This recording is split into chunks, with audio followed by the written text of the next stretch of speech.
C'est un film sans filtre, Triangle of Sadness, qui a raflé la mise cette année au niveau du cinéma européen. Mais d'autres regards féminins ou venus d'ailleurs enrichissent cette grande diversité du cinéma européen et qui en font sa vitalité.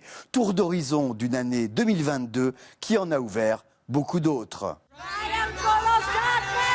Du Festival de Cannes aux European Film Awards qui se sont tenus à Reykjavik, Triangle of Sadness sans filtre est le film européen qui a marqué les esprits cette année et remporté les prix les plus prestigieux. Le prix européen de la meilleure comédie revient néanmoins à l'espagnol Fernando León de Aranoa pour El Buen Patrón.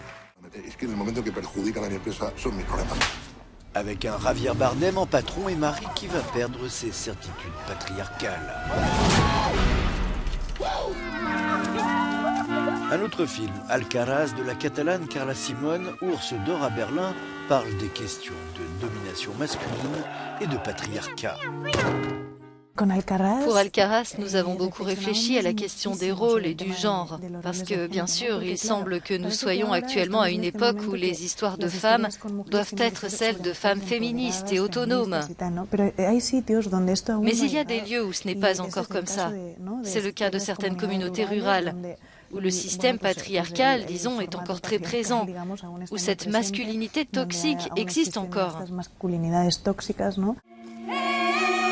Le prix European Discovery, prix FIPRESI décerné par la critique et la European Film Academy, est revenu cette année à Piccolo Corpo de la réalisatrice italienne Laura Samani. L'histoire dans le Frioul, au début du siècle dernier, d'une jeune mère qui veut donner une sépulture à son bébé mort-né voué au limbe par l'église. Prix du scénario à Cannes, Boy from Heaven, la conspiration du Caire du réalisateur suédois d'origine égyptienne Tariq Saleh, ouvre lui aussi de nouveaux horizons. Pour les Européens, se mettre dans les sandales d'un musulman dont on a peur et se balader, prier, observer le monde, espérer, avoir peur avec lui, mais aussi le voir se battre pour sa survie, je pense que c'est une bonne chose parce que nous avons besoin de partager cette expérience. C'est ce que nous devons faire. Un thriller à la hauteur du Nom de la Rose qui se passe à Al-Azhar, au cœur du pouvoir religieux sunnite au Caire. Une coproduction entre 3 pays scandinaves, la France et le Maroc, et un succès international pour ce film montrant que le cinéma européen sait désormais élargir ses frontières.